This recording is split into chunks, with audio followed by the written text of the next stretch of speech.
kesempatan yang baik ini, mari kita bicara sejenak tentang vaksin yang sudah kita terima. Kita divaksin sebanyak 2 kali. Lalu apa yang kita harapkan dari vaksinasi ini?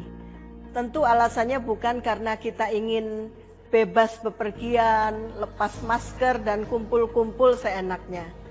Tujuan kita divaksin adalah bahwa kita mengharapkan ada antibodi yang terbentuk di dalam tubuh kita supaya kita kebal terhadap virus COVID-19.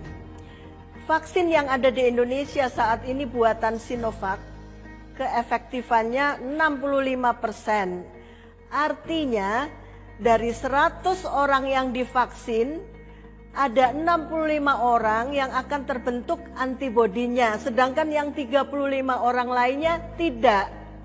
Tapi tidak masalah, karena apabila 65 orang tidak tertular dan menularkan, diharapkan yang 35 orang sisanya terbawa aman.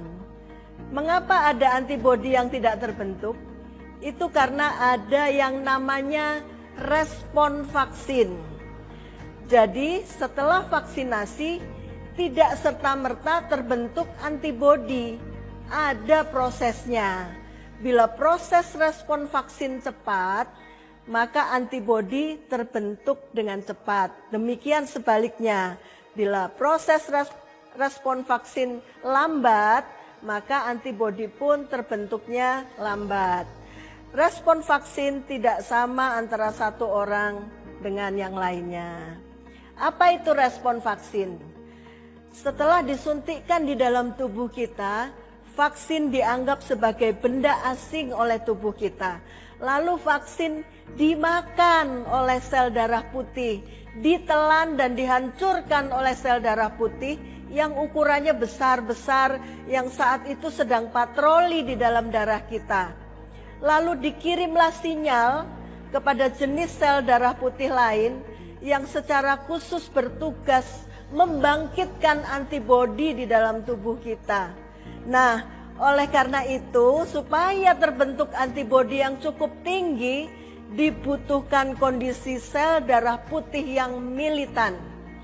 Makanya pada orang tua atau lansia, seringkali respon vaksinnya kurang baik.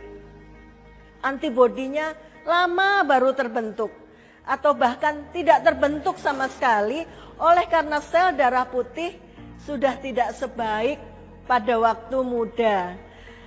Lalu bagaimana caranya agar sel darah putih kita jadi maksimal kerjanya? Pada saat pandemi, minimal ada beberapa vitamin dan mineral yang perlu kita konsumsi, seperti vitamin C, vitamin D, dan zinc. Oleh karena penyerapan vitamin dan mineral ini terjadinya di usus, maka usus kita juga harus sehat. Perbanyak makanan berserat ditambah bawang putih dan bawang merah. Jangan terlalu banyak konsumsi gula dan karbo seperti pasta, roti, atau mie. Karena makanan ini mengurangi bakteri baik di dalam usus kita. Untuk lansia, kadangkala perlu dibantu dengan mengkonsumsi bakteri baik atau yang disebut probiotik seperti yogurt, tempe, dan tauco. Lansia juga perlu dijaga kesehatan giginya agar dapat mengunyah makanan dengan baik supaya penyerapan nutrisi di usus dapat efektif dan efisien. Setelah vaksinasi dan terbentuk antibodi, kenapa kita juga harus tetap memakai masker, cuci tangan, jaga jarak, tidak bergerombol dan sebagainya? Iya, karena virus tidak peduli apakah kita punya sertifikat vaksin atau tidak. Dia tetap bisa dengan leluasa masuk ke dalam tubuh kita. Tes swab PCR kita kemungkinan masih bisa positif, walaupun sudah tidak menularkan. Perlukah dicek antibodi yang sudah terbentuk dalam tubuh kita ini? Ya, walaupun di Indonesia belum dibuat peraturannya dengan jelas, namun sebaiknya diperiksa. Apalagi bila lebih dari 60 tahun. Dalam 2 hingga 4 minggu setelah vaksinasi, kadar antibodi dapat diperiksa di laboratorium.